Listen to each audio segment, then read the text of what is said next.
Pues la razón siempre creo que le hemos señalado es la injusticia social, el aferramiento a mantener privilegios que ya no se pueden mantener porque el pueblo está muy concientizado. Y en nombre de este sufrido pueblo, cuyos lamentos suben hasta el cielo cada día más tumultuosos, les suplico, les ruego, les ordeno en nombre de Dios, cese la represión. Lástima tener unos medios de comunicación tan vendidos a las condiciones. Es lástima no poder confiar en la noticia del periódico o de la televisión o de la radio, porque todo está comprado, está amañado y no se dice la verdad. De quien se siente en comunión con el Papa, les leo su agradecimiento a nuestra felicitación que le enviamos el día de su aniversario. Dice así: Señor Arzobispo, cumplo gustoso el encargo de darle las más expresivas gracias de parte de su santidad por el atento mensaje de felicitación que con motivo del primer aniversario de su pontificado ha enviado usted en nombre también de los sacerdotes y fieles de San Salvador.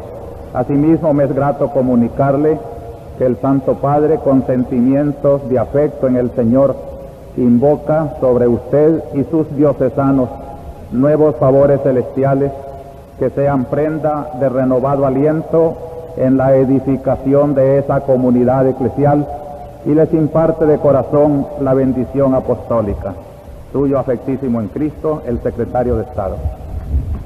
Queridos hermanos, con este eslabón que nos une una vez más al Papa, sentimos también la alegría de estar clausurando un año más de fidelidad en el seguimiento de la Sagrada Liturgia. Hoy es el último domingo del año litúrgico y hemos de recordar ahora, como quien desde una cumbre ve el largo camino recorrido, qué maravillosa conjugación nos ofrece el Señor entre el tiempo que pasa y el reino de Dios que permanece. Ya desde los antiguos tiempos aquel dicho, stat crux dum volvitur orbis, la cruz está firme mientras se revuelve el universo.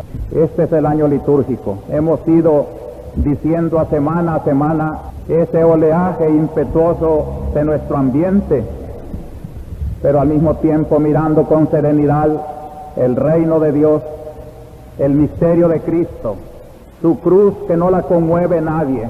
Por eso es una oportunidad este día de Cristo Rey, que con esa fiesta quiere coronarse el año litúrgico, de mirar este ambiente del país entre temores y esperanzas con optimismo, como quien sabe que su corazón y su fe están clavados en el amor y en el poder de un rey que permanece para siempre. Esa fue la mente del Papa Pío XI, cuando en 1925, para clausurar aquel hermoso año santo que cada 25 años se realiza, quiso dejar como monumento esta fiesta de Cristo Rey. Se sentían todavía las consecuencias de la Primera Guerra Mundial. Las guerras trastornan el universo, desunen a los hombres, arrastran hacia el pecado a los pueblos. Hay desuniones, hay materialismos. Y el Papa decía, para que este mundo dividido, materialista, encuentre un camino de solución, le señalamos Cristo Rey. Y así fue también cuando este año a principios el Papa Juan Pablo II nos decía en Puebla: de vosotros, pastores, los fieles de vuestros países, esperan y reclaman ante todo una cuidadosa y celosa transmisión de la verdad sobre Cristo. Esta se encuentra en el centro de la evangelización y constituye su contenido esencial. Del conocimiento vivo de esta verdad dependerá el vigor de la fe de millones de hombres dependerá también el valor de su adhesión a la Iglesia y de su presencia activa de cristianos en el mundo. De este conocimiento derivarán opciones, valores, actitudes y comportamientos capaces de orientar y definir nuestra vida cristiana y de crear hombres nuevos y luego una humanidad nueva por la conversión de la conciencia individual y social. Celebremos entonces con verdadera esperanza esta fiesta de Cristo Rey y prometámosle como fruto práctico estudiar el misterio de Cristo, desde luego domingo a domingo, que a eso venimos. Y hoy es como la clausura de este curso mundial y en todo el universo la Iglesia ha impartido sobre el misterio de Cristo. Yo siento una satisfacción muy grande de que esta celebración de la palabra, que constituye para nuestra diócesis una verdadera universidad, ha promovido la fe en Jesucristo y al mismo tiempo la encarnación de esa fe y de ese reino en la realidad concreta de nuestro país. Y quienes han sabido seguir el pensamiento de la homilía dominical están bien seguros de que ha sido una catequesis encarnada en la realidad del país. Quienes no lo han entendido son los que pueden seguir diciendo es una predicación política. Quiera el Señor pues que todos comprendamos el esfuerzo que la Iglesia está haciendo por vivir un evangelio de Cristo iluminando y encarnándose en nuestra realidad, porque sólo así, dice el Papa Juan Pablo, tendremos actitudes propias del cristiano de hoy aquí en el país. Las lecturas que acaban de escuchar sugieren, a la luz de todas estas esperanzas de la Iglesia, el tema de la homilía de hoy. Podía decirse así: Cristo Rey, clave y orientación de nuestra historia, por tres razones. Primero, porque su reino es el reino de Dios. Segundo, porque su misión es la verdad. Y tercero, porque su objetivo es la liberación integral de todos los hombres. Primer pensamiento, pues, el reino de Cristo es el reino de Dios. Ante todo, afiancemos esta gran verdad que él proclamó ante Poncio Pilato: Rex sum ego, yo soy rey. El Evangelio recoge las promesas y las expectativas de todo el Viejo Testamento. Venían esperando un Mesías rey que se había prometido como un descendiente de David. Y San Juan hace del relato de la pasión de Jesucristo más bien el relato de su glorificación. A pesar de las humillaciones de la pasión, Juan nos presenta la serenidad de un rey. Es propio de San Juan, se le llama la ironía joánica. Es el apóstol, el evangelista de la ironía. Y en una ironía magistral nos cuenta la humillación de Cristo, nada menos que como la proclamación oficial del imperio más grande de la historia, de que Cristo es verdadero rey. ¿Han visto el diálogo de hoy entre el representante de ese poderoso imperio romano que le dice al reo amaniatado: ¿eres tú el rey de los judíos? Y Cristo, en un diálogo con Pilato, termina diciendo: sí, yo soy rey. Yo para eso he nacido, para dar testimonio de la verdad. Y todo el que es de la verdad oye mi voz. Y sigue la narración de Juan contándonos la coronación de espinas, el cetro de burla, la clámide, el trono, una cruz. Pero en medio de estas sangrientas ceremonias se está entronizando un rey. En medio de la ironía de un ajusticiado, Dios está proclamando tomando como instrumento al imperio de Roma aquella inscripción sobre la cruz: Jesús Nazareno, Rey de los judíos. Y no solo de los judíos, sino de todos los pueblos. Nosotros recogemos todo el rico contenido de ese ceremonial, le arrancamos las espinas, limpiamos esa sangre y queda claro, maravilloso: Cristo es un rey muy distinto de los reyes de este mundo. Segundo, porque el reino de Cristo es el reino de Dios. Hemos dicho en el primer pensamiento, y esto voy a explicarlo más ahora. Su reino es el reino de Dios.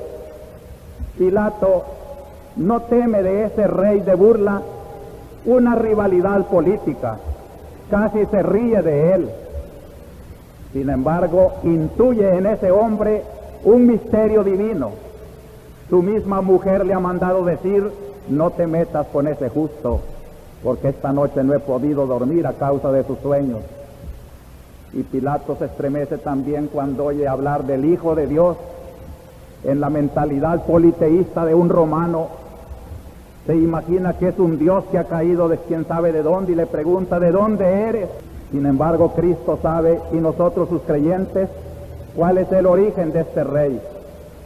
En la primera lectura de hoy encontramos la profecía clásica, la que los ancianos guardaban como la promesa: el Hijo del Hombre que viene entre las nubes con gran poder y majestad. Esa majestad y ese poder lo toma de aquel trono que Daniel también nos presenta, donde está sentado el anciano de días, canoso, representando una venerable vejez, el Padre, lo divino, y de allá deriva entre las nubes el reino que viene a esta tierra. No es un origen de la tierra, y las doxologías que recoge la segunda lectura hoy, el Apocalipsis, cantan la gloria de un reino que no es de este mundo. A él la gloria y el poder por los siglos de los siglos. Amén. Como ecos de ángeles que se oyen bajando a la tierra. Y en la voz de Cristo, la palabra misma de Dios: yo soy el alfa y la omega, el principio y el fin, el todopoderoso.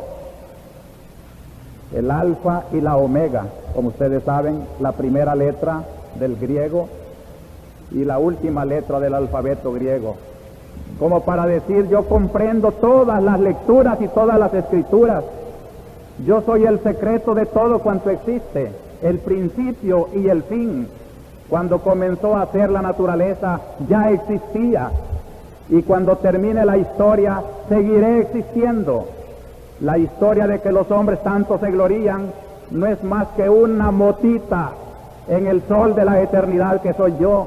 Por eso el Concilio Vaticano II, hablándonos de este reino de Dios, dice que Cristo lo ha traído. El misterio de esta santa iglesia se manifiesta en su fundación, pues nuestro Señor Jesús dio comienzo a la iglesia predicando la buena nueva, la llegada del reino de Dios prometido desde siglos en la Escritura, y así comenzó diciendo: porque el tiempo está cumplido y se acercó el reino de Dios. Y esta iglesia es el testimonio de que el reino de Dios existe aquí entre nosotros.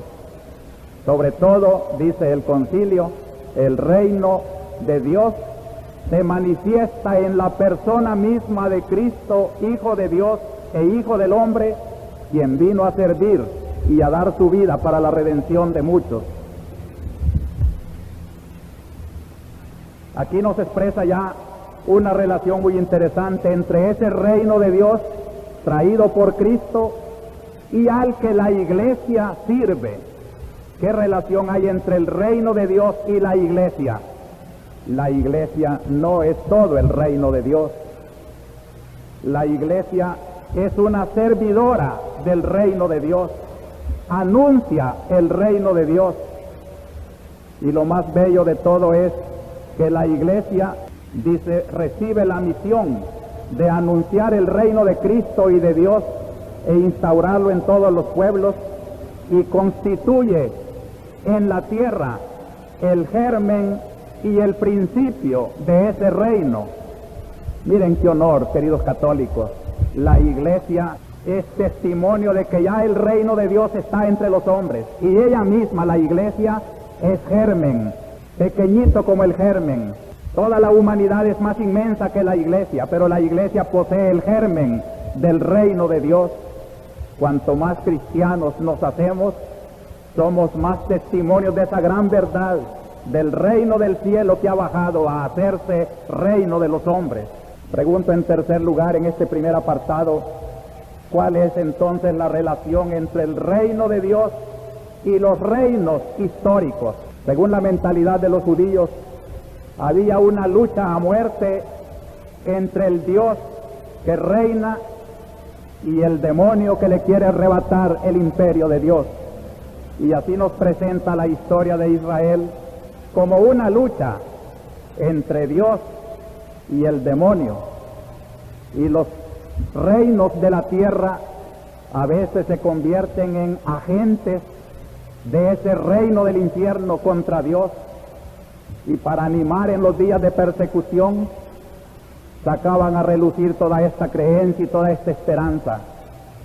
Por eso esta profecía de la primera lectura, antes de contarnos esta alabanza del Rey del cielo que viene entre las nubes, nos ha contado la historia de Israel, sobre todo en sus 4 imperios que han dominado a Israel. Nabucodonosor, el reino de Babilonia que impera sobre Palestina y que se ha llevado cautivos a los hijos del reino de Dios. Luego fue vencido ese imperio de Babilonia por los medos, y el pobre pueblo de Israel pasa a otro dueño. Luego vence el imperio de los persas con el providencial personaje Ciro, que da libertad a los israelitas para que puedan volver a Jerusalén y construir su templo. Pero ya en Jerusalén otra vez otra invasión, los griegos, el imperio de Alejandro de Macedonia. Esto es lo que recoge el profeta Daniel para representarlo en una famosa visión, una estatua con su cabeza de oro, con su tronco de bronce, sus pies de hierro y sus pies de polvo. Que una piedrita de la montaña que nadie arrojó vino y derribó la estatua de los 4 imperios, y comenzó la piedrita a crecer hasta hacerse una montaña que es el reino de Dios sobre imperios despedazados.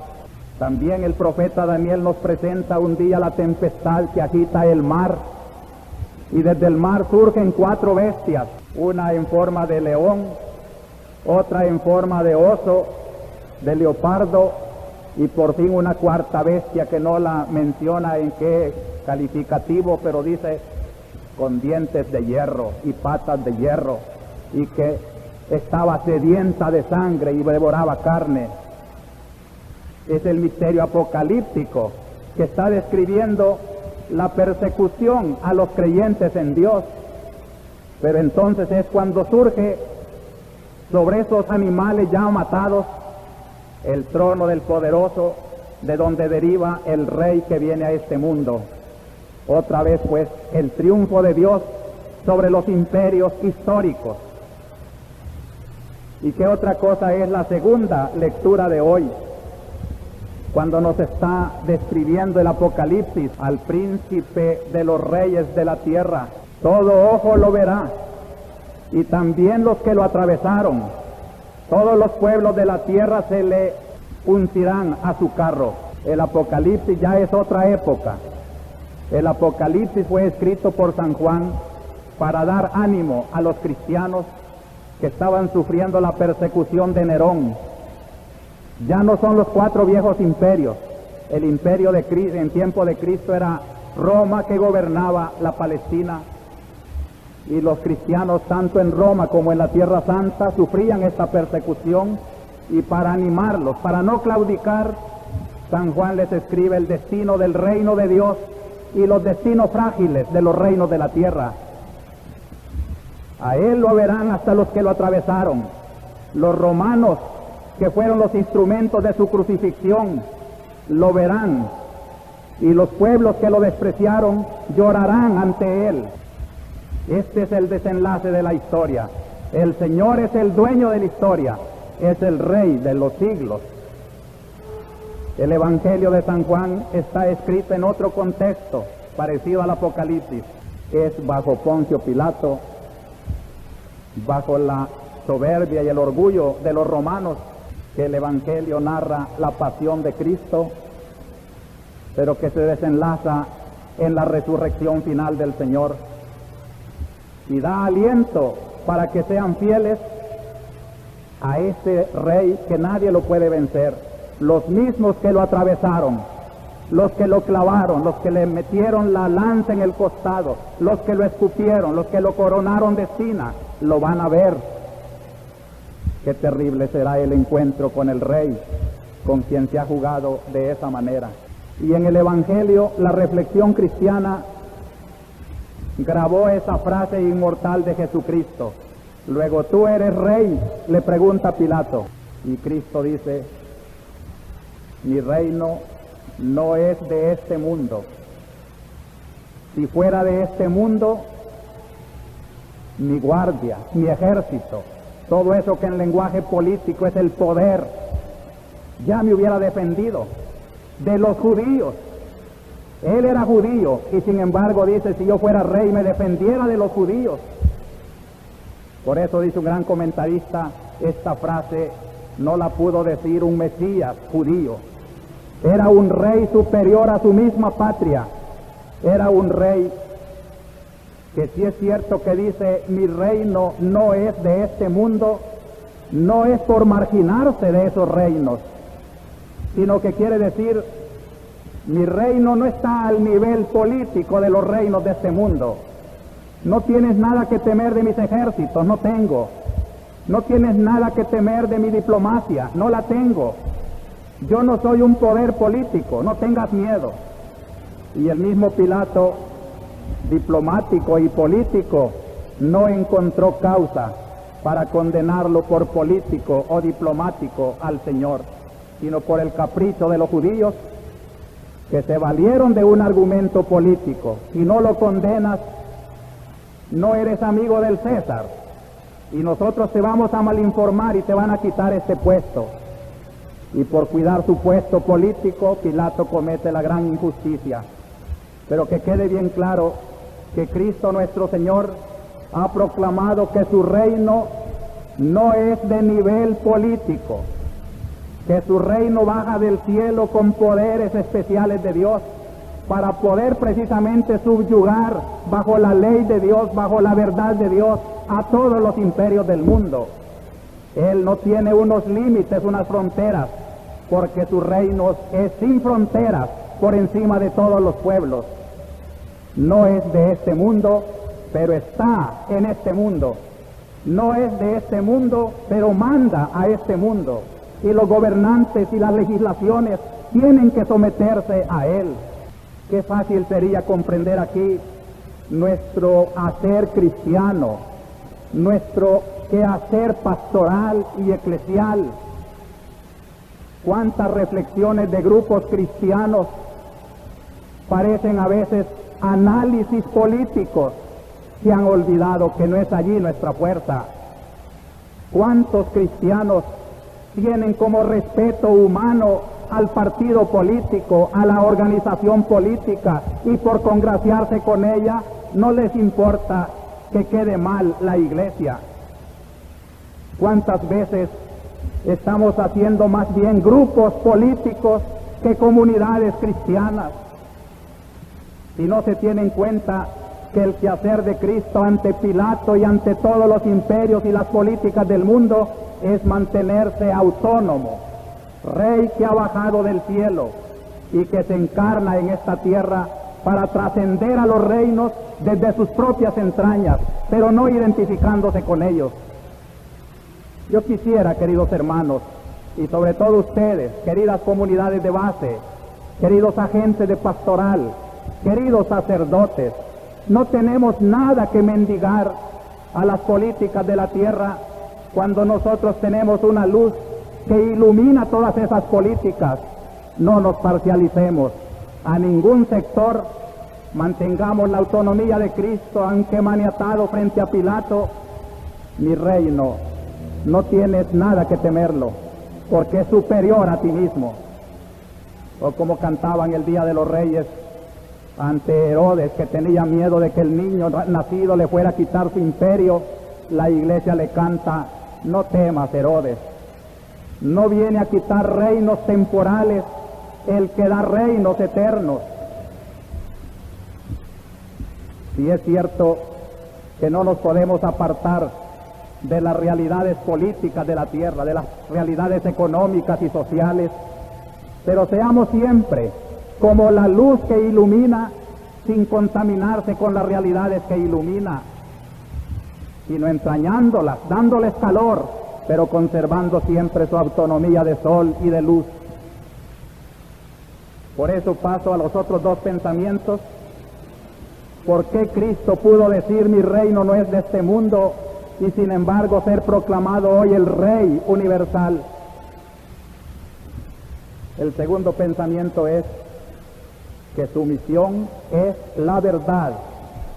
Qué diálogo más interesante, como que pervierte un poco el horizonte de la pregunta, pero no lo está distorsionando, sino que lo está profundizando hasta su profundidad más grande. Cuando dice Pilato: con que tú eres rey. Y Cristo le dice: tú lo dices, soy rey. Yo para esto he nacido y para esto he venido al mundo, para ser testigo de la verdad. Todo el que es de la verdad escucha mi voz. La verdad, en el sentido bíblico, puede ser la verdad contra la mentira, pero puede ser también la fidelidad, y más bien se usa en este sentido, la fidelidad, porque la verdad es fidelidad. Y es que en Cristo se da el testimonio más elocuente de la fidelidad de Dios. La Biblia llama a Cristo el amén de Dios. En Él se cumple hasta el último ápice todas las promesas de Dios a los hombres. Cristo es la promesa cumplida.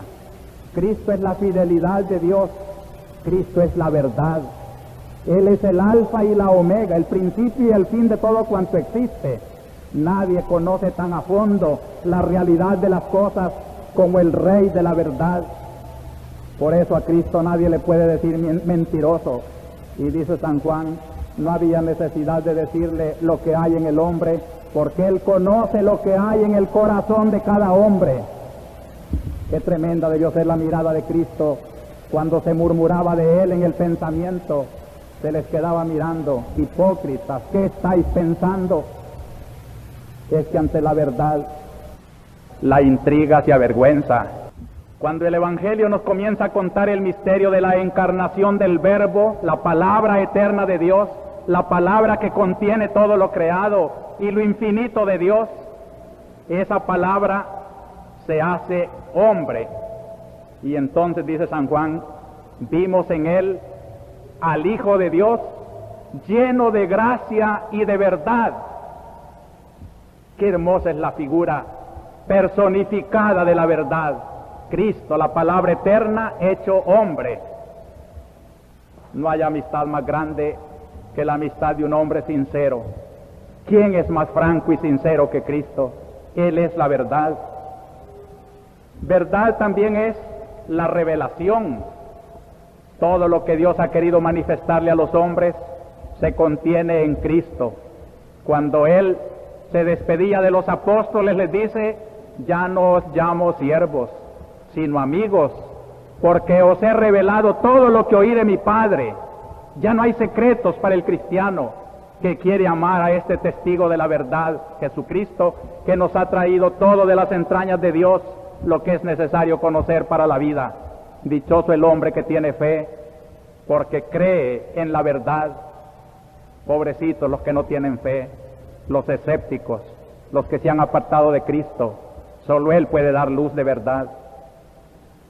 Y en la segunda lectura de hoy, el Apocalipsis lo llama el testigo fiel. el testigo fiel, el que puede decirle a Nicodemo: lo que hemos visto, narramos. No decimos cosa distinta, somos testigos de la verdad de Dios. Ante esta verdad, ¿cuál es la actitud nuestra, queridos hermanos? Para mí es bien impresionante ese momento en que Cristo está solo frente al mundo, representado en Pilato. La verdad se queda sola. Los mismos seguidores han tenido miedo. La verdad es tremendamente audaz y solamente los héroes pueden seguir la verdad. Tanto es así que Pedro, que le ha dicho que morirá si es necesario, anda huyendo de cobarde. Y está Cristo solo. No le tengamos miedo a quedarnos solos si es en honor a la verdad. Tengamos miedo de ser demagogos, de andar ambicionando las falsas adulaciones del pueblo. Si no le decimos la verdad, estamos cometiendo el peor pecado, traicionando la verdad y traicionando al pueblo. Cristo es preferible quedarse solo, pero ante el mundo representado en Pilato poder decir: todo el que oye mi voz es de la verdad. Y aquí viene la actitud de Pilato. Con una pregunta se resuelve el problema. Cuando Cristo le ha dicho que el que es de la verdad oye su voz, Pilato, con un orgullo y un desprecio digno de un romano altanero, le dice: ¿y qué es la verdad? Y da media vuelta y sigue el proceso para que lo flagelen, para que lo entreguen a la muerte.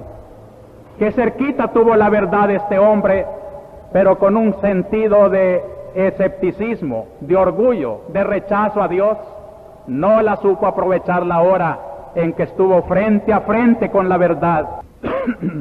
En estos tiempos en que abundan las opiniones políticas, qué bueno sería tener en cuenta que solo Cristo tiene la verdad y que la verdad puede ser parcializada por muchas maneras.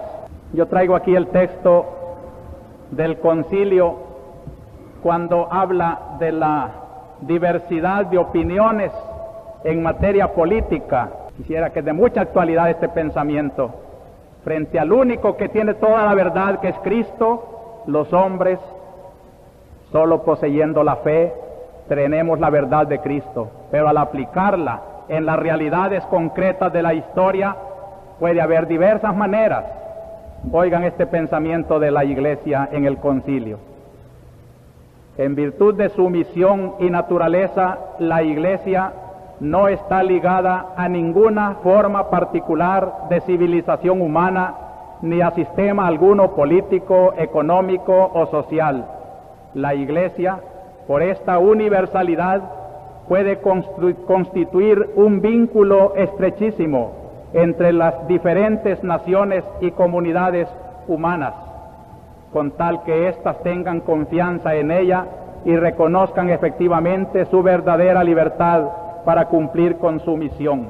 Y recuerda luego que todos aquellos que tengan opciones en política sepan ser modestos y dar a otros también la razón.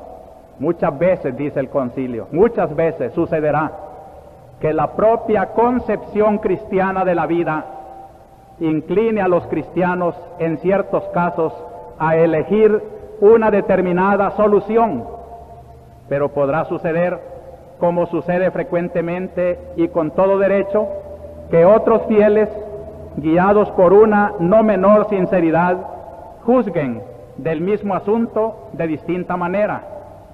En estos casos de soluciones divergentes, aún al margen de la intención de ambas partes, muchos tienden fácilmente a vincular su solución con el mensaje evangélico.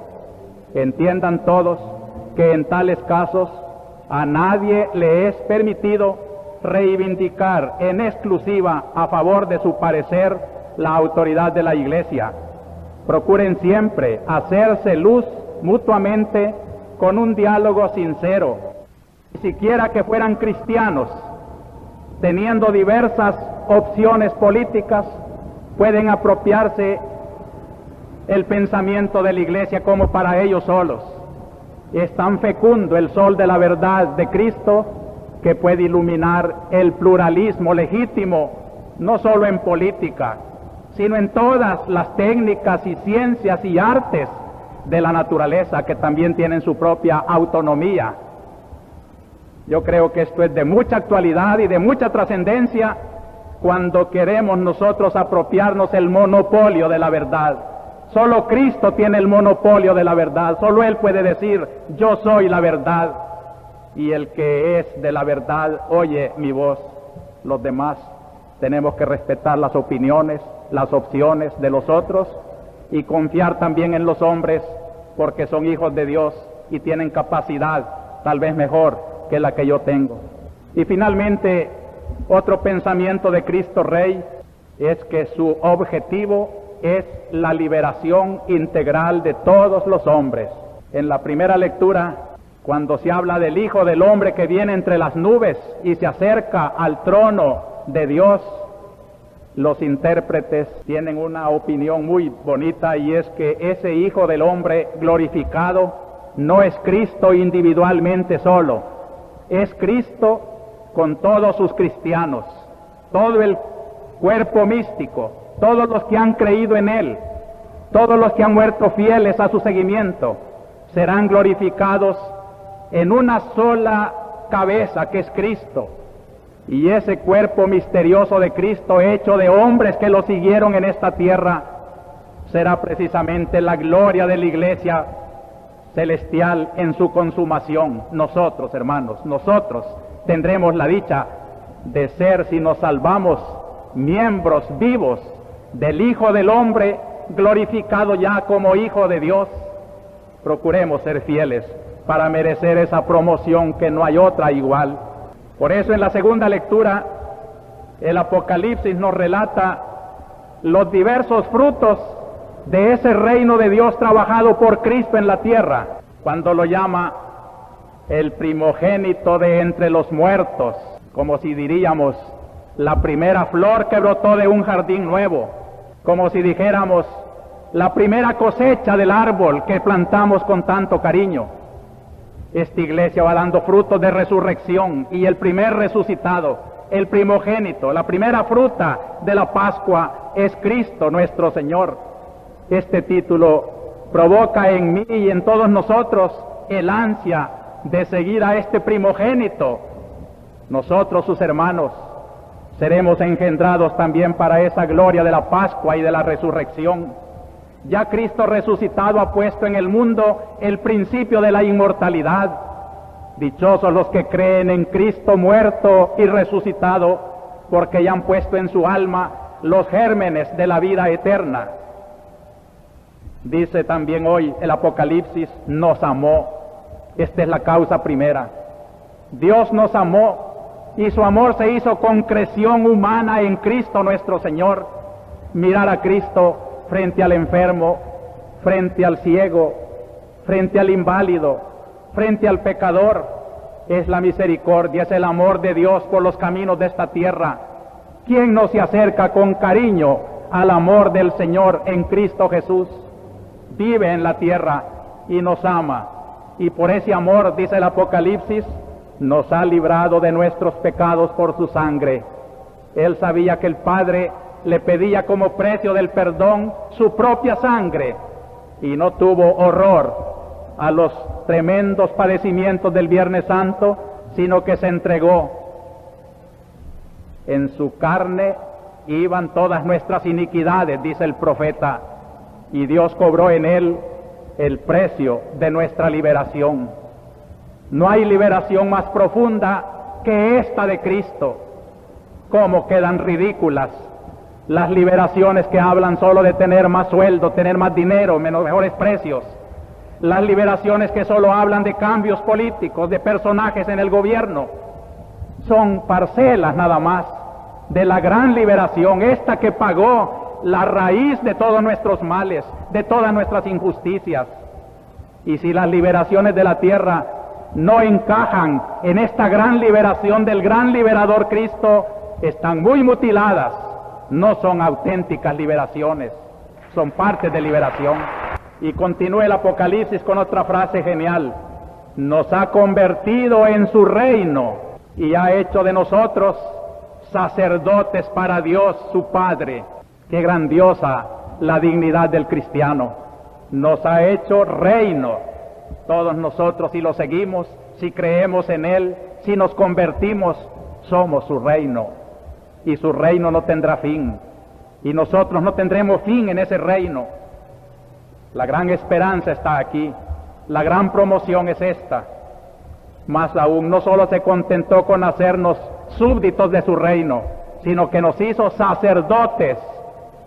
Es decir, nos compartió la dignidad que el bautismo nos comunica de ser pueblo sacerdotal y desde nuestro propio papel en el mundo, ser sacerdotes que consagran el mundo a Dios, el abogado, el médico, el ingeniero, el gobernante, el ministro, el jornalero, el obrero, la señora del mercado, el estudiante, todas las categorías humanas. Cuando se vive esta belleza de la redención que llevo por mi bautismo y mi dignidad de pueblo sacerdotal, estoy consagrando a Dios este oficio, esta clientela, este trabajo. Esta sería la teología más profunda para limpiar a nuestra patria de tanta podredumbre con que la han manchado los malos gobernantes y los malos servidores.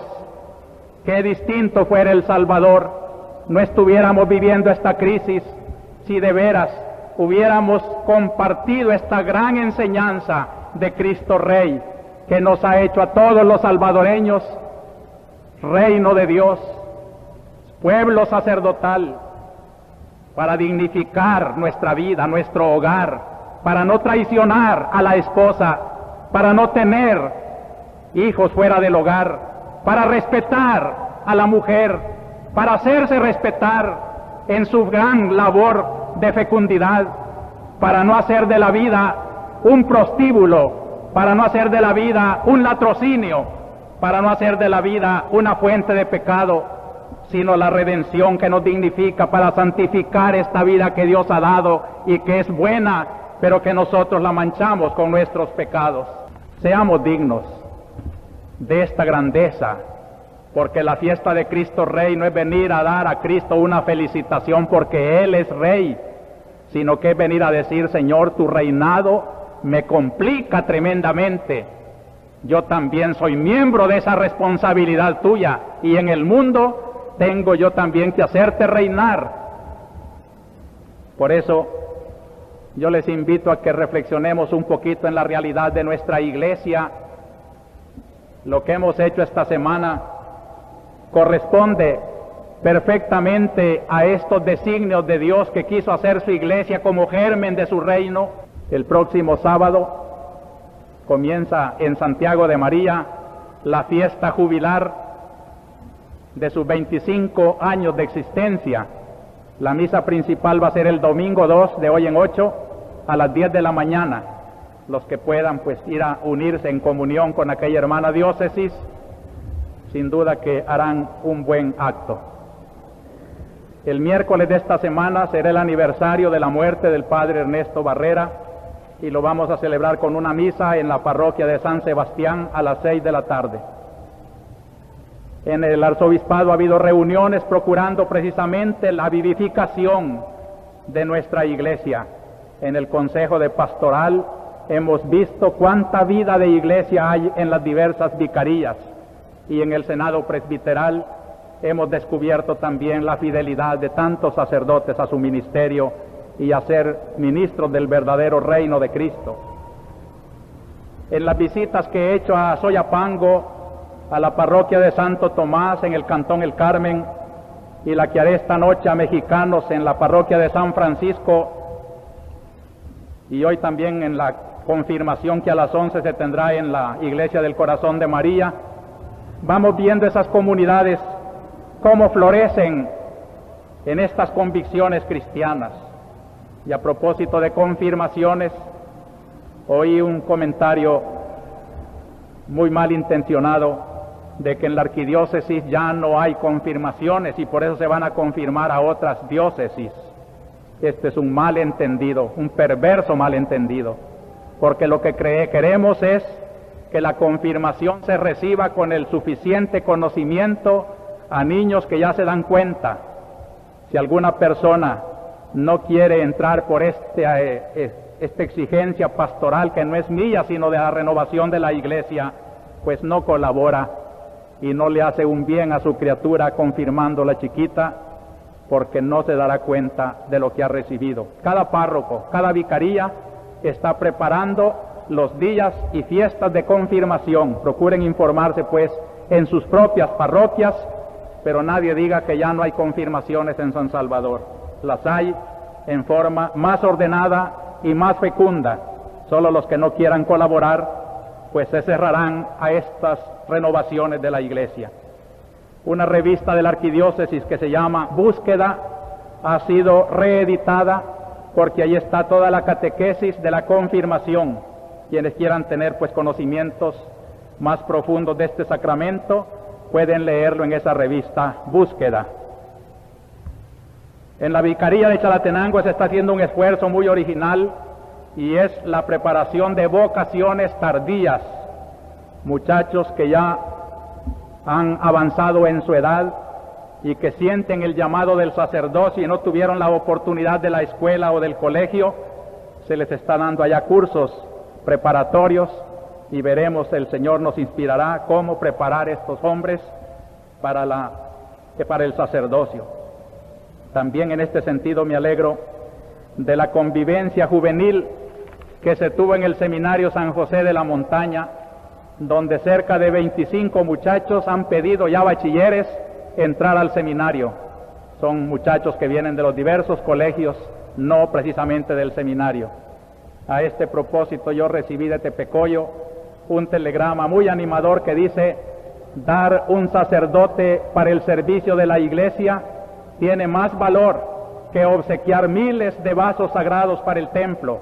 Deseamos éxitos, convivencia vocacional y ofrecemos sacrificios y oraciones unidos siempre a usted hoy y siempre.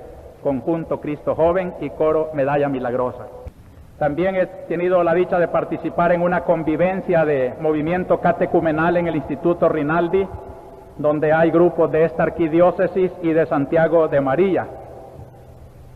Y he expresado la esperanza de hombres y mujeres que se dediquen a la catequesis en nuestra pastoral. Quiero corregir: la obra de la Divina Providencia compró su terreno en Santa Tecla, 4 manzanas, por el precio de 525,000 colones. El producto de la venta de varas es de 300,000 colones, por tanto se debe y ya se está recogiendo la cantidad de 225,000 colones. Quiero también decirles que el terreno en que está el Hospital de la Divina Providencia tiene litigios de linderos, pero esperamos que se han de arreglar las cosas inteligentemente, como lo iremos informando en lo sucesivo. Quiero también agradecer y felicitar a UCA Editores, porque ya salió a luz el documento de Puebla. Esperamos que el precio ha de ser muy popular, porque esa fue la finalidad, a fin de que todos puedan tener en sus hogares ese bonito documento de pastoral de América Latina que se escribió en Puebla en la reunión de obispos. Comenzarán mañana su tanda de ejercicios espirituales las religiosas que trabajan en parroquias y pueblos. Les pido oraciones para que cada día sean mejores instrumentos de la misericordia de Dios en tantos pueblos sin sacerdotes o donde colaboran con sus párrocos. Quiero avisarles también que el próximo domingo pasaremos la misa a la catedral para iniciar allá pues el año litúrgico, que es el primer domingo de Adviento. Queremos agradecer muy cordialmente a la Basílica por su hospitalidad y queremos disponer de ella también por si tenemos que volver cuando nos cierren la iglesia ya. Ojalá que ya comprendan las organizaciones populares el prestigio que pierden con estas ocupaciones de iglesias. Cuando yo estuve en San Miguel el 21, no oí ninguna sola palabra de aprobación. Todo era un resentimiento del pueblo con la ocupación de su catedral. Aquí pues no hemos llegado a tanto resentimiento, pero ciertamente no nos hace mucha gracia que nos tengan las iglesias ocupadas. En catedral tenemos que levantar de nuevo el culto porque lo han matado. El trabajo también ha estado muy interrumpido. No se dan cuenta el enorme mal que hacen con estos actos y estas estrategias. Podrán tener buenos fines que nosotros apoyamos plenamente, pero no por esos caminos por donde se ofenden los sentimientos de nuestro pueblo. También se pidió al arzobispado la intervención para el caso del secuestro de don Jaime Batlle. De nuestra parte pues estamos bien dispuestos, pero sabemos que una intervención siempre tiene que ser aceptada por la otra parte. A este propósito yo me hago eco de la familia del señor Batlle, que escribiéndole a las FPL les dicen que ya que públicamente reconocen ser los autores del secuestro de Jaime, exonerándonos así de la obligación de absoluto silencio y reserva que desde el principio ustedes mismos nos exigieron, la familia por este medio apela a su conciencia para que liberen a Jaime, tomando en consideración que la cantidad de dinero exigida a cambio de su libertad está completamente fuera de nuestras posibilidades económicas, que las cantidades ofrecidas por la familia están limitadas por la situación crediticia del momento, situación creada principalmente por la violencia imperante en el país, que contrario a lo que ustedes afirman en la carta supuestamente escrita por Jaime, son ustedes los secuestradores, los causantes de la angustia, dolor y lágrimas de la esposa, hijos, madre y hermanos del secuestrado. Los familiares acongojados nunca serán negligentes para rescatar al ser querido. Son ustedes los que causan el dolor ajeno, mostrándose intransigentes en las negociaciones. Encontrarán información más amplia en nuestra carta que está a su disposición. Si de algo puede servir mi mediación, con mucho gusto pues la estoy ofreciendo de nuevo. En la comunidad de Aguilares también ha sucedido algo que nos aflige, y es que ayer, 24 de noviembre, fue capturado por la Guardia Nacional Daniel Navarro Cruz y se teme por su suerte. Lo capturaron a las 11 en Aguilares, había ido a traer un par de zapatos y un reloj. Vieron que 3 parejas de la Guardia Nacional lo capturaron y se lo llevaron con rumbo desconocido. Creíamos que ya no sucederían estas cosas, pero que quede a la luz del nuevo gobierno que esto no hace ningún apoyo a su buena voluntad, y ojalá que sean exigentes. Todos se han dado cuenta cómo el FAPU me hace una serie de preguntas. Yo quiero responderle que con gusto voy a contestar, pero que vaya a la Secretaría de Comunicación Social, donde daremos todos los datos más exhaustivos. No hay necesidad de hacer demagogia de lo que se puede resolver en una entrevista. Uniéndonos a la Iglesia Universal, también queremos pedir a todos la oración para que el Papa, en su afán de unidad, tenga éxito en su visita que a fin de este mes va a hacer al patriarca ortodoxo Dimitrios de Estambul, lo mismo que su entrevista con el presidente de la Conferencia Metodista Británica. A esto uniremos también los esfuerzos que por aquí se hacen, ecuménicos y que son de mucha esperanza. Ojalá que un día se realice el sueño de Cristo, un solo rebaño y un solo pastor. La Conferencia Episcopal de Nicaragua publicó una carta pastoral, como ustedes se dieron cuenta, sobre el compromiso cristiano. Yo quiero referirme a unos párrafos porque creo que son muy iluminadores también para nuestra situación en El Salvador.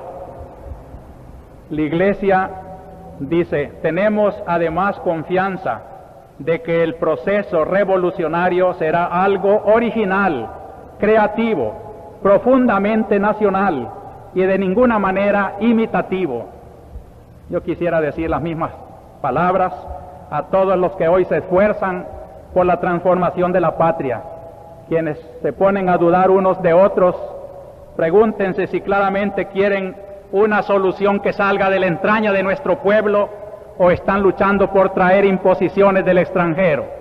Como los obispos de Nicaragua, yo digo también que apoyaré con todo el corazón toda transformación social, económica y política que a la luz del reino de Cristo arranque de las entrañas de nuestro propio pueblo salvadoreño. Eso será la verdadera liberación de nuestra patria, no la que nos quieran imponer de cualquier tipo de imperialismo. Lo que pretendemos, dicen los obispos nicaragüenses, es un proceso que camine firmemente hacia una sociedad plena y auténticamente nicaragüense, no capitalista, no dependiente, no totalitaria. Recuerda la Iglesia que ninguna realización histórica revolucionaria tiene la capacidad de agotar las posibilidades infinitas de la justicia. Recuerda la Iglesia que ninguna realización histórica revolucionaria tiene la capacidad de agotar las posibilidades infinitas de la justicia y de la solidaridad absoluta del reino de Dios. Plenamente lo que hemos predicado hoy.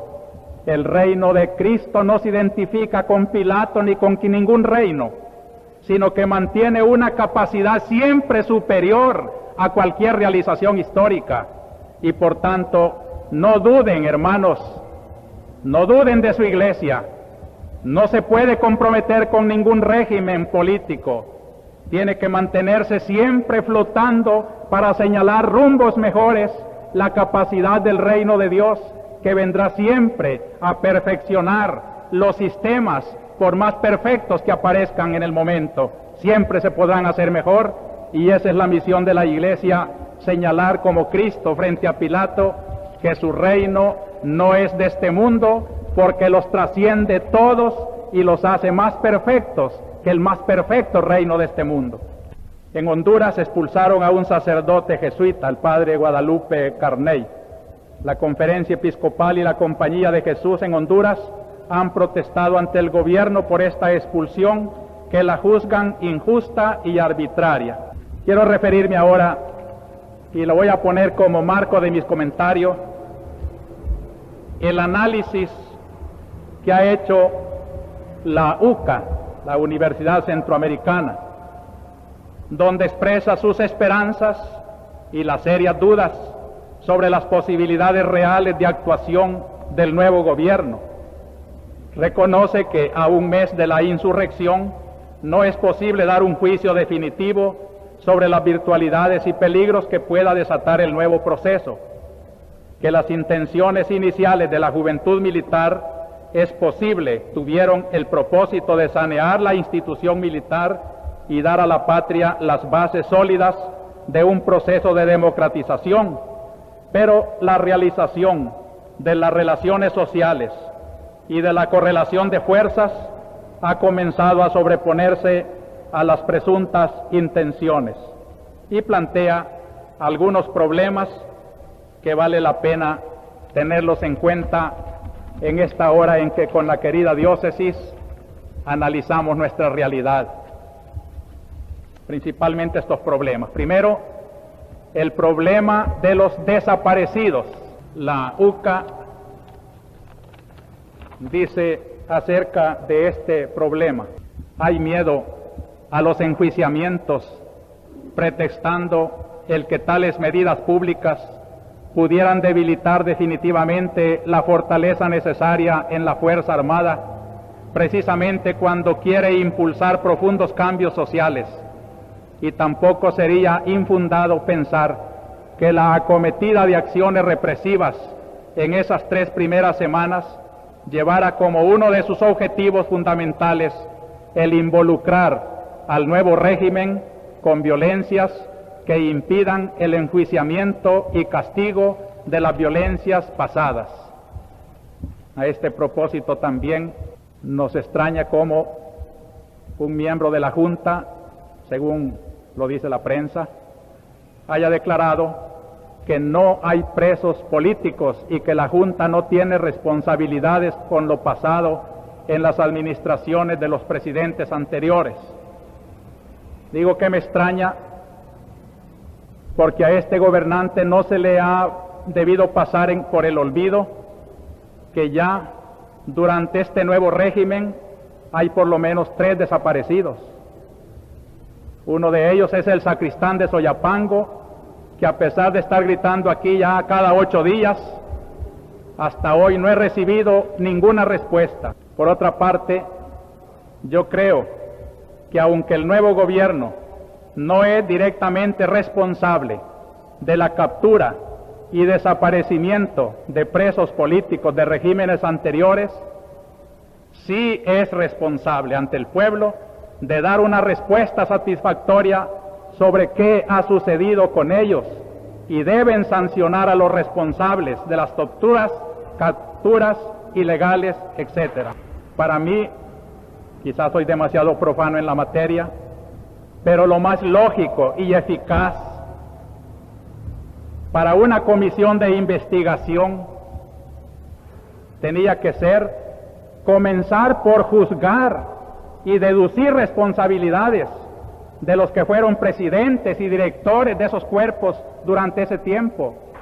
Creo que se está tratando de averiguar lo que se sabe dónde se puede averiguar. Por otra parte, no es exacto que en las cárceles no haya presos políticos. Sí los hay, aunque están tipificados como delitos comunes conexos con políticos. Y aquí parece que hay un estorbo técnico que los hombres de leyes tenían que solucionar pronto para resolver este problema tan sensible en el país. Por su parte, Socorro Jurídico y la Comisión de Derechos Humanos han presentado una larga lista de todos estos. También esta semana el Socorro Jurídico presentó los expedientes y otros importantes documentos de 205 casos de desaparecidos, por quienes el arzobispado, en solidaridad con sus familiares, pregunta dónde están y espera una respuesta satisfactoria, y también la indemnización de las familias de aquellos desaparecidos que supuestamente fueron asesinados. Tengo una revelación trascendental a este propósito. Todos se han dado cuenta de los hallazgos de un cadáver descompuesto sin vísceras en la carretera de Los Chorros, y también de varios esqueletos en una montaña cerca del puente de Cuscatlán. Pero tengo algo más novedoso: diligenciando, como lo ordena la ley, una exhibición personal a favor de un campesino capturado el 5 de octubre, 2 abogados descubrieron el día martes 20 en la Policía de Hacienda un sótano. Su informe en la parte esencial dice así textualmente: procedimos a una inspección personal en todas las dependencias de los cuerpos de seguridad, debiendo consignar aquí la anómala situación que encontramos en la Policía de Hacienda. Durante la inspección, al llegar al garitón que se nos identificó como cuarto garitón, ubicado en la parte posterior de las instalaciones hacia el lado izquierdo, sentimos que el piso del garitón resonaba como que si hubiera un espacio hueco por debajo. Como una parte del piso se encontraba cubierta con tejas y algunos otros desechos, pedimos que fuera retirados, apareciendo debajo una reja de forma rectangular que, al ser levantada, mostró un cuarto completamente cerrado de forma circular, ubicado debajo del piso del garitón, y al que se podía descender por una escalera de madera que allí se encontraba ubicada. El suscrito procedió a descender y a inspeccionar personalmente ese espacio, en el que, con la ayuda de lámparas de mano, vio se encontraban en las paredes anotaciones que decían Centeno y una cruz debajo de ella. Aquí murió, después indicación ilegible, Roberto. Mario Enríquez estuvo aquí. Yo me voy, pero queda mi odio. Hay algo cierto: lo malo no se acaba nunca. Otra cruz, y luego unas rayas verticales como de indicación de días que pasan o de otros periodos de tiempo. El lugar presentaba olor a humedad como de cripta, y llevó al suscrito juez y secretario a la convicción de que se trataba de una celda clandestina en la que, en las más inhumanas condiciones, habían permanecido algunos prisioneros. Debemos señalar que los oficiales negaron conocer la existencia de ese lugar, pero nos atendieron con la mayor de las deferencias y cortesía. Creemos que con este informe estamos cumpliendo con el inciso final del artículo 24 de nuestra Constitución Política siempre vigente, que establece el deber ciudadano de velar porque se cumpla la Constitución. Además, en su informe consignan estos abogados que los libros de control de reos de los cuerpos de seguridad no les merecen ninguna confianza porque, entre comillas, procedimos de oficio a verificar en el libro de la Guardia Nacional si habían tenido ingreso los reos capturados en San Antonio Abad en el centro religioso El Despertar el día 20 de enero del año en curso, no apareciendo el ingreso de 40 jóvenes, no obstante ser un hecho público que la Guardia Nacional los puso esa época a disposición de las cámaras de lo penal. Este es un informe pues muy válido que la Comisión de Investigación tiene a la orden. Junto con esta campaña en favor de los desaparecidos, se ha suscitado otra campaña en favor de los familiares de las personas que han sido asesinados por pertenecer a Orden, al PCN y a otros cuerpos de seguridad. Creemos ciertamente que es también justo que se investiguen las causas de la muerte de estas personas, y la misma justicia tendrá que distinguir lo que se debe distinguir en las diversas maneras de dar la vida, y tampoco debe de condicionarse la purificación de los cuerpos de seguridad a que se realice esta justicia. Es justo, pero también es justo que los cuerpos de seguridad purifiquen cuanto antes esas fuerzas del país.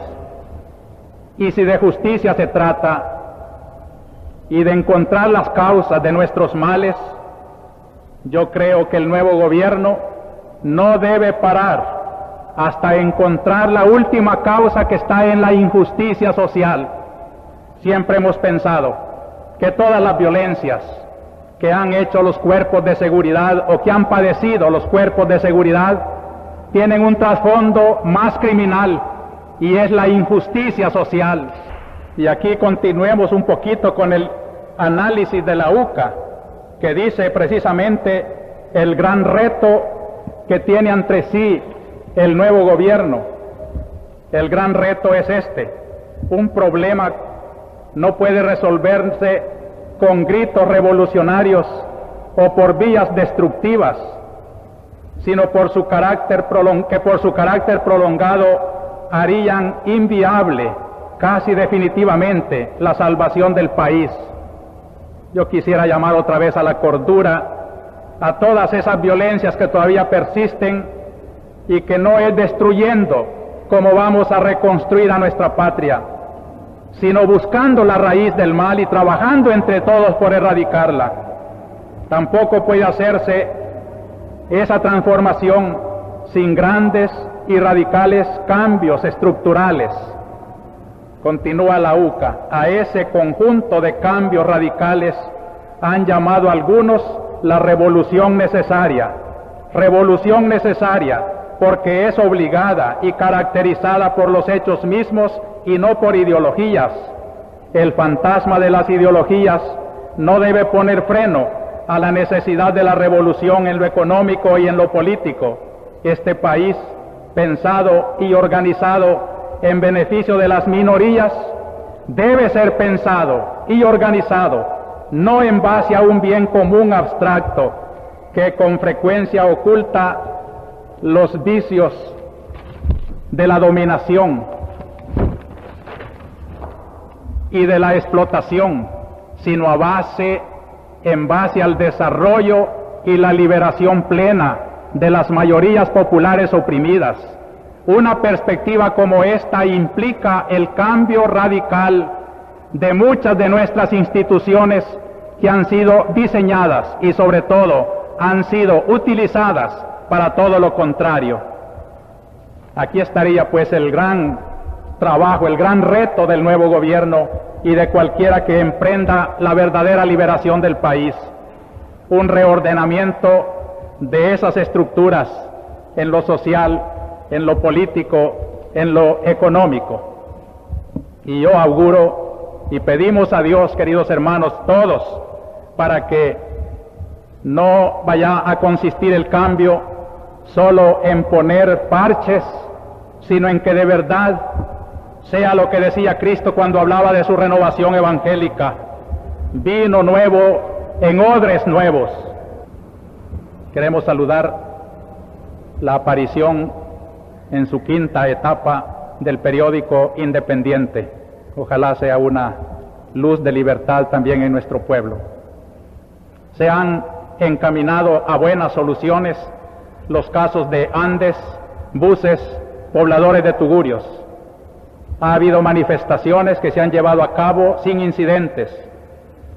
Se han expresado con libertad pronunciamientos, conferencias de prensa de diversos sectores políticos que evidencian un clima que no había antes. Y hago a propósito de esto un llamamiento a todas las fuerzas profesionales, políticas del país, para que acuerpen con sus voces, con sus opiniones, en un pluriforme sentido de nuestro bien común, la renovación del país. No es hora de pasivismos, sino hora en que todos, hasta el más pequeño de los salvadoreños, debe de poner su granito de arena en la reconstrucción de nuestro pueblo.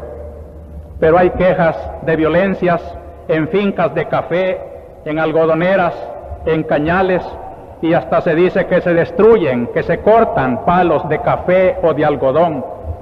Yo quiero recordarles la palabra sabia del Papa hablándole a los campesinos en Estados Unidos, cuando decía que uno de los deberes más grandes del que trabaja en el campo es cuidar para las otras generaciones el campo que Dios ha dado para todos.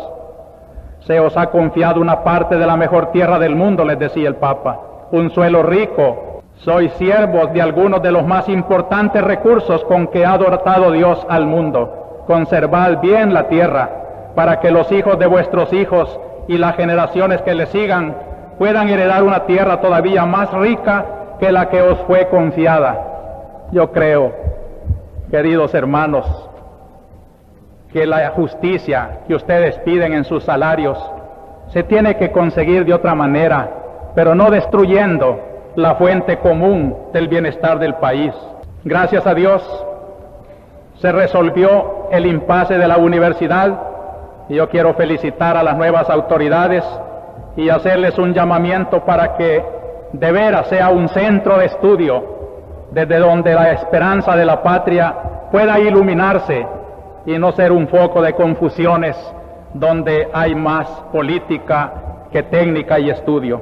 Y termino leyendo dos cartas, un pensamiento nada más de cada una, porque me da la tónica de este momento. Una es de un funcionario muy amigo que me escribe, entre otras cosas, hace pocas horas, son las 8 de la noche, expliqué a mi compañero los serios obstáculos que he detectado y que operan como recidivas o pantanos, que de no superarse anegará la justicia y la Corte hará la fosa común del humilde preso ilegalmente, asesinado cruelmente o salvajemente desaparecido. Monseñor, me siento terriblemente solo y frustrado. He invocado la fortaleza de Dios, el amor de mi esposa y de mis hijos y el amor del prójimo para que me quite esta sensación amarga, triste y deprimente. Que no vaya a cundir, queridos funcionarios, este sentimiento de pesimismo, que no hay que dormirse en esta hora en que hay que trabajar mucho, que hay que cambiar y no ser esclavo de las legalidades, cuando el país ha vivido realidades que han pisoteado las mismas leyes constitucionales. No tenemos que ser pues esclavos de formulismos, sino buscar la salida honesta y justa de esta pobre patria. La otra carta es de un trabajador de buses que dice últimamente me intrigó en manera especial su insistencia en la reestructuración de los cuerpos de seguridad. Dice que él trabaja en negocio de buses. No es nada floreciente, nada florido, y solo llevando una vida metódica se suscita el milagro de la subsistencia. Pero esa Policía Nacional que hasta ahora nos ha conducido, poco tienen de garante, está plagada casi en su totalidad de gente que hace una profesión de la mordida, la cosa más natural, afectando así nuestras precarias economías hogareñas, ya hecha andrajos. Usted no ignora la carestía de todo lo que se necesita para este trabajo. Y junto a este pensamiento, el que también expresaron en los tugurios las voces angustiadas que dicen una vida miserable. Cada día nos hundimos más en la desesperación. No tenemos agua limpia, ni alcantarillados, ni servicios sanitarios. No tenemos médicos ni medicinas, ni tenemos nada. Vivimos en los barrancos, en las quebradas, junto a los basureros y ríos pestilentes. Somos víctimas de abusos y la injusticia social. Todo esto clama a la realidad de nuestro pueblo. Este es el marco en que estamos celebrando la fiesta de Cristo Rey, Rey de la justicia, Rey del derecho, Rey de la dignidad humana. Los gobernantes tienen un gran reto, no solo lanzado por la miseria del pueblo, sino sobre todo por la justicia de Dios, que nos ha hecho a todos hombres iguales, imágenes suyas, participantes de la dignidad de Cristo el Redentor, para ir a disfrutar con Él la misma felicidad, pero haciendo de esta tierra una antesala de ese reino del más allá. Por eso la fiesta de Cristo Rey nos llena de esperanza, porque Él vive, y desde nuestra oración y de nuestro trabajo y nuestra solidaridad, apoyados en esa fe y en esa esperanza, iremos buscando un mundo mejor. Así sea.